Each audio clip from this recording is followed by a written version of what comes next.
To speak to the motion. Speak against the bill, Mr. President. Please proceed. I'd like to take a minute to talk about what this bill actually does. It makes it harder to vote. And most concerningly to me, it makes it harder for our young people to vote. This is the group that we should be working to engage, to build a sense of ownership over our democracy. Removing college IDs from the list of acceptable identification will certainly create a barrier to our young people participating in democracy.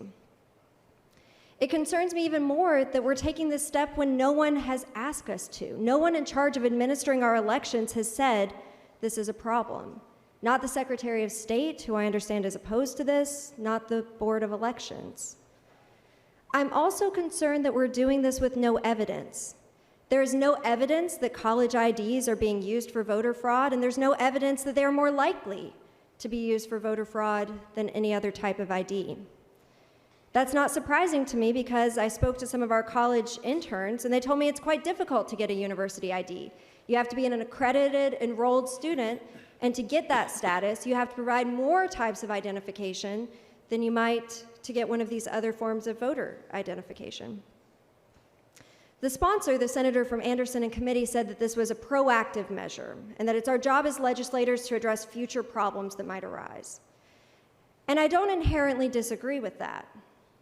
But I do believe that when we are seeking policy solutions, we must listen to the people who are closest to the problems and to the experts who best understand the nuances.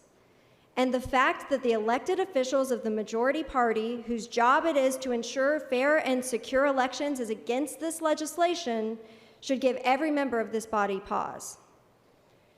It is true, as the senator from Scott reminded me in committee, that young people can still qualify for a voter ID card, which is free, or a driver's license.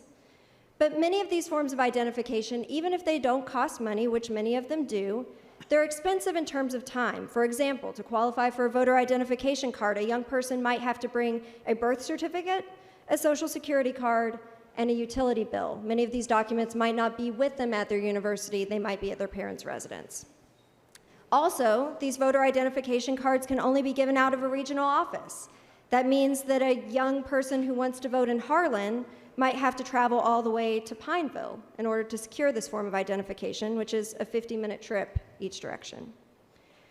So because I worry that we are disenfranchising our young people, I'll be voting no, and I urge other members to do the same. Thank you, Mr. President. Any other members?